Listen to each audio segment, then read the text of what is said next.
What is going on, pro wrestling fans? Welcome back to the last video of the week here on Squared Circle Speaker. This time we're talking about tomorrow's Bash in Berlin premium live event.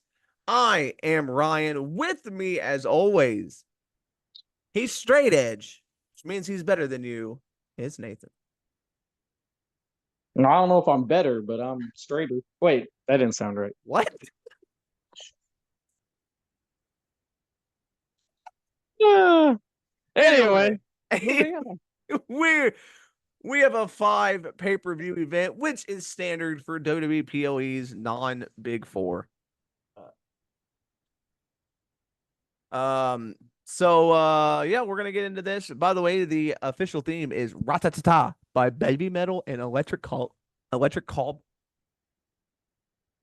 That was easy for you to say. Yeah, fucking. So Bash in Berlin. This is the first premium live event in Berlin, right? Like this is Yeah. this is the first time ever in Berlin. I'm pretty sure. I mean, I've done shows in Germany, but I think this is the first pay-per-view ever. Absolutely. So we're gonna get into these matches. Like I said, 5 of them, 3 championship matches, and 2 very, very personal matches. So the Unholy Union will defend their tag team championships against Bianca Belair and Jade Cargill. Once again, getting a title match. They feel to be the only team in the division getting title matches now. Yeah, we've had a couple, but yeah, they seem to get them quite often. How do you? I mean, the Unholy Union won these belts at Clash at the Castle in a triple threat. So they did not pin Bianca Belair and they did not pin Belair or Jade. So I guess technically that's why this match is happening, because they never really got the rematch yet. I don't know, man. This is the one where I'm not really sure.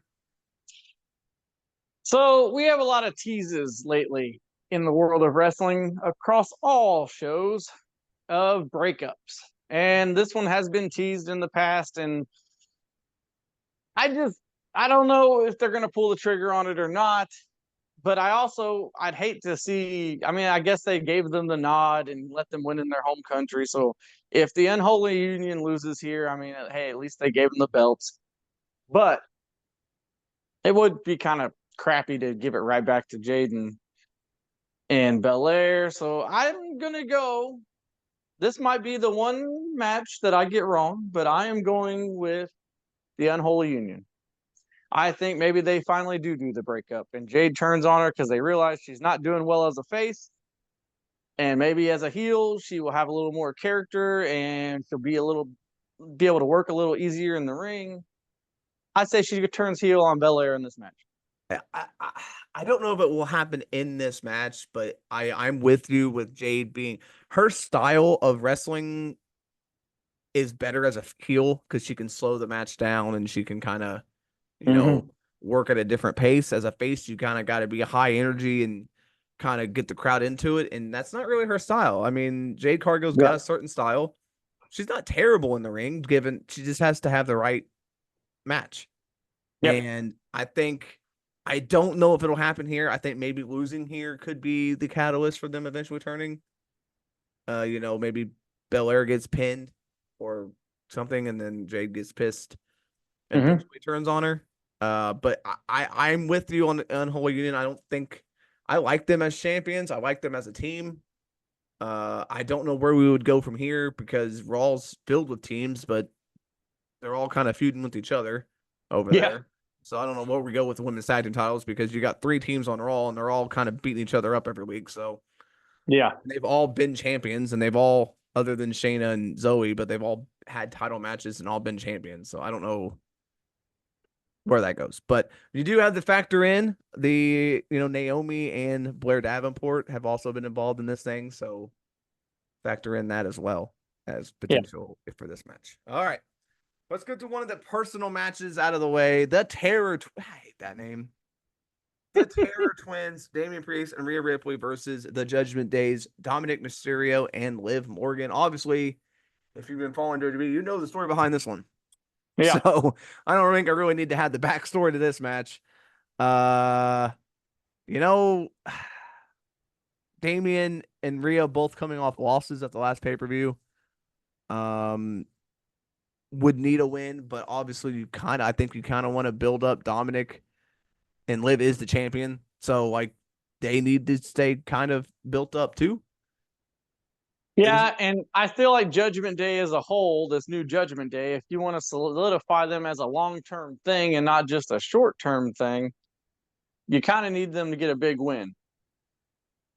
yeah. So I feel like with Carlito and the rest of them, Finn Balor and JD McDonough, I think with them coming out and helping Liv and Dominic, I think that'll give them the edge and they will pull off the upset win and it will solidify them as a team at least for another month.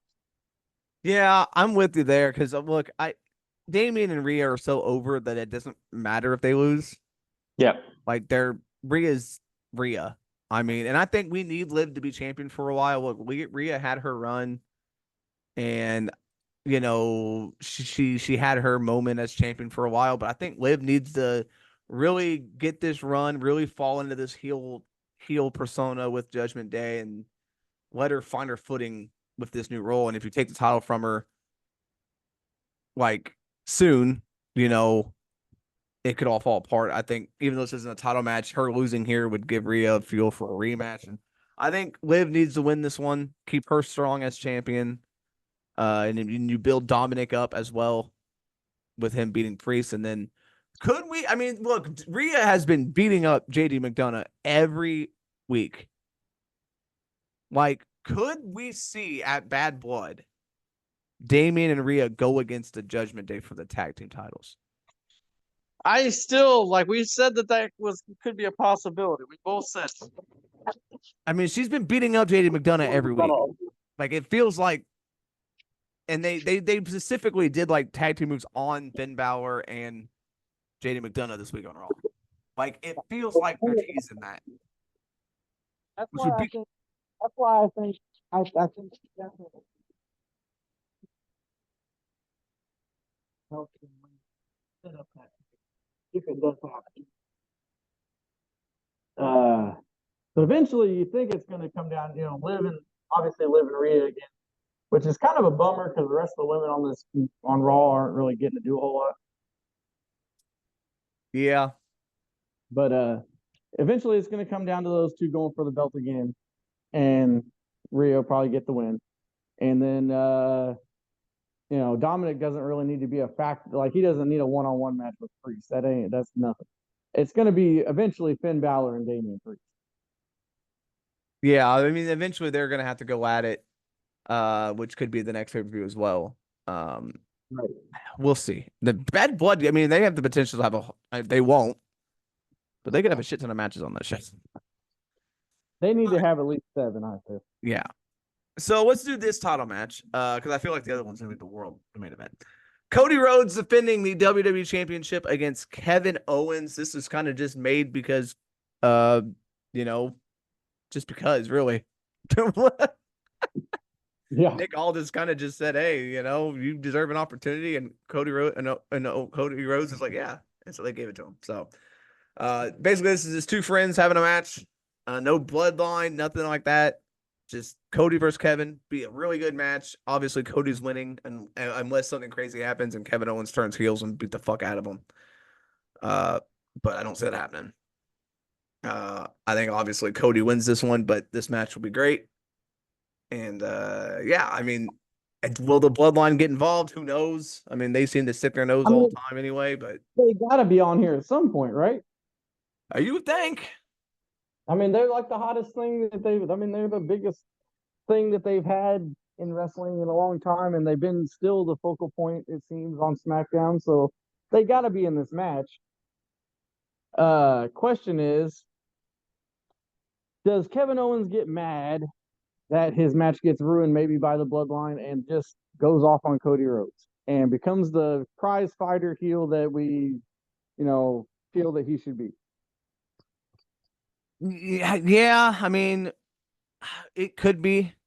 Look, I think the rumors are that he still hasn't re-signed with the company yet, but that means nothing. A lot of these people are waiting until the very last minute to re-sign. Well, because WWE is just letting them expire. They negotiate after Yeah, they expire. They're not negotiating while their deal's still in place anymore. yeah. It just seems So to be I think that's kind of what UFC does. So I guess it's like a TKO thing now. yeah, that's like everyone's making a big deal about it, but I don't. I see him resigning. He's mentioned that he wants to stay in WWE, so I don't see that being a thing. Look, I think Orton or Owens is turning on him eventually, right? Like I think, and I think I love Owens as a heel. I think him being the heel would be great for SmackDown, but I don't know. I mean, this could be where it happens. Like you said, Bloodline gets involved, and he just says, "Fuck, I'm tired of the Bloodline. I'm done with them. I'm tired of having your back. I'm tired of fighting your battles," and he just goes off on Cody. Yeah, Turns heel. I mean, I could see it. It makes sense because he's just tired of he's been dealing with the Bloodline for 3 years now. Like, you yeah. know, like maybe he just goes crazy and turns into the maniac Kevin Owens that we like. Uh, could be, or they could just this match just goes off without a hitch, and Cody beats him, and they shake hands, and it's all hunky dory.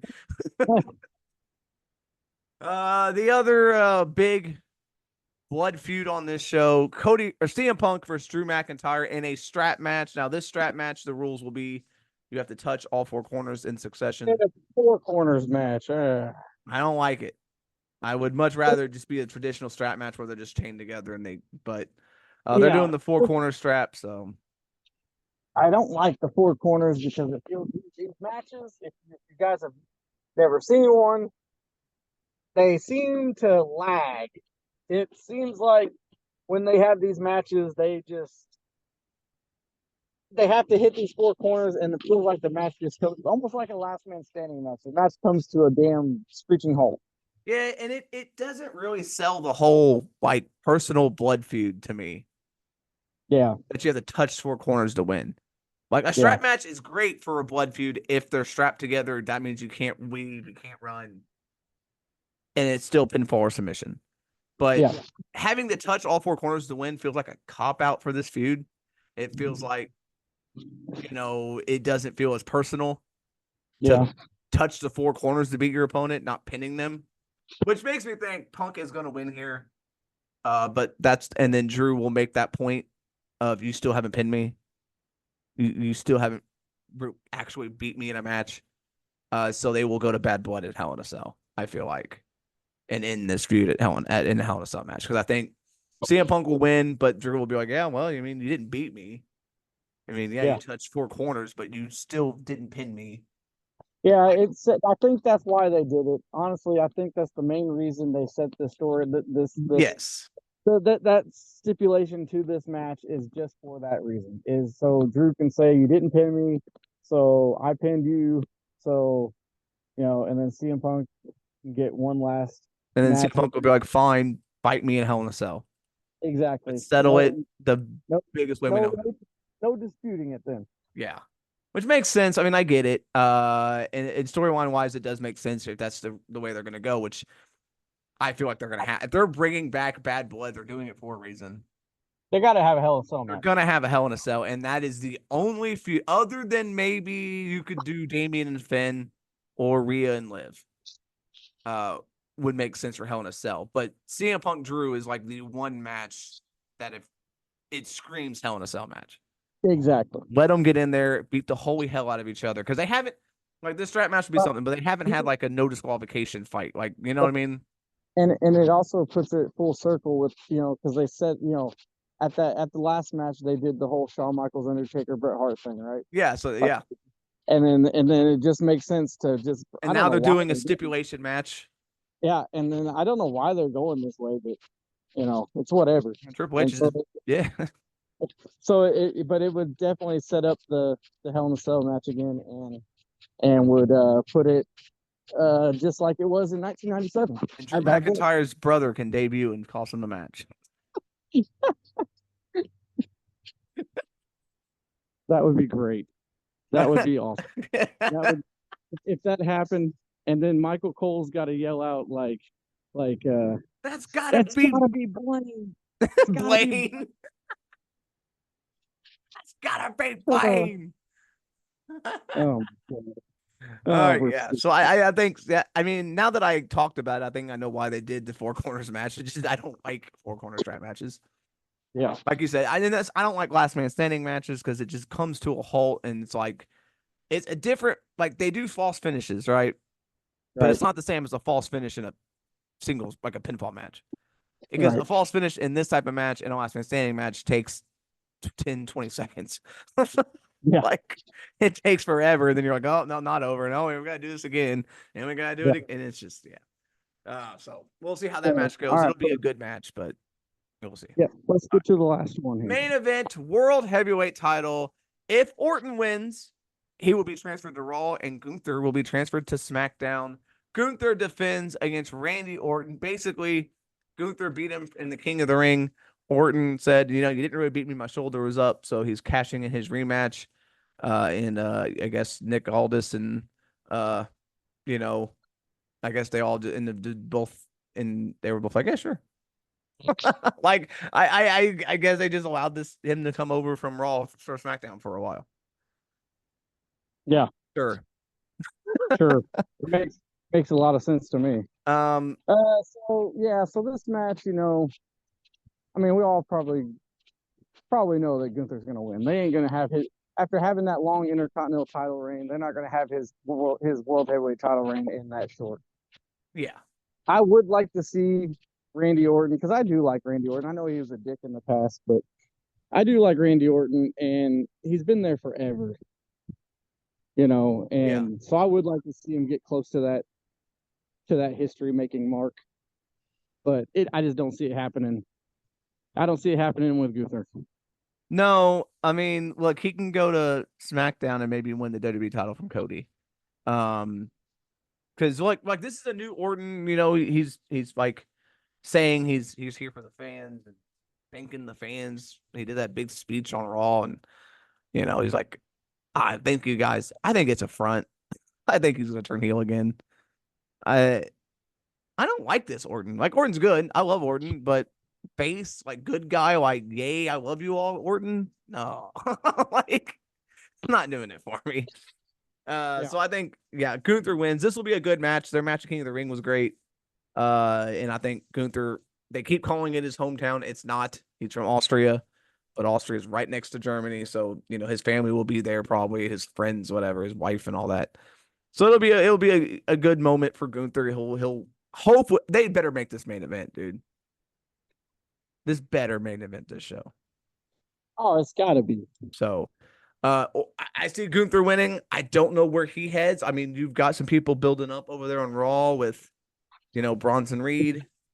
You got Uh, you, well, you got a lot more people built up on Raw than you do on SmackDown. yeah. So they can go a number of ways for the World Heavyweight title, but Gunther wins here, sends the fans home happy, and Orton goes back to SmackDown, and then we'll see what happens there. Right. Maybe he'll turn on Cody, and then he'll be a heel. I, I think Gunther's next challenger. I mean, I don't know where Jey Uso's been, he was on Raw. He's in the Intercontinental title tournament though. So but he could yeah. get beaten. Well, Maybe yeah, somehow leads to him getting a title shot. Maybe they have another like no more contenders match or something. yeah. Um, I mean, so obviously I mean, You got Jey Uso, you got Ilya Dragunov, you got Bronson Reed, you've got oh, they could definitely do a one-off Ilya match. yeah. So they've got plenty of people over there on on Raw that could And be the then next and challenger. then I could see like the winner of the CM Punk Drew McIntyre feud going against him at Survivor Series. That is very likely. Because Seth's gonna come back, but he'll feud with Bronson when he comes back, so he won't be challenging for it anytime soon. Right. And then Finn and Damien are gonna feud, so it won't be either one of them. So yeah, I could see Punk or Drew getting a shot at some Survivor Series. I could see Bronson Reed eventually, Ilya Dragunov, Jey Uso. I mean, they've got Gunther has as challengers for days. So I expect this to be a very fun pay-per-view event. PLE, sorry. I think every match has potential to be pretty good. I don't see a single match that's going to be a dud on this show. And I'm expecting the crowd to be insane, and I am really looking forward to this show. I love these shows that are in countries that don't get wrestling very often because the crowd makes them so much better. So, yeah. Any final thoughts, and then we can wrap this thing up, Nathan. All right. Yeah. So if you like these, like I said yesterday, if you like these predictions, because we're doing a lot of them, if you like these predictions, hit the like button, hit the subscribe button, hit the notification bell so you know when we're going to upload even more of these prediction videos, and we'll see you on the next one. Yeah. So next week, obviously, we're gonna have both our No Mercy and Batch and Berlin reviews, and then some other fun stuff. And then we'll have another pay-per-view thing not too long after this. So, Yeah, so we got All Out uh, next week. I know it, man. So, So so next yeah, week no, we're gonna have two reviews and a preview. yeah. So not a lot of not a lot of special episodes in these Yeah, next couple. yeah, You we'll might as well eventually. just call us PLE speak at this point. Yeah, we'll get back to them, but we got to get all these pay-per-views out of the way first. So, thank you for joining us as always. We appreciate all the likes and the comments and the watches. So we appreciate you all, and we will see you next week on Squared Circle Speak.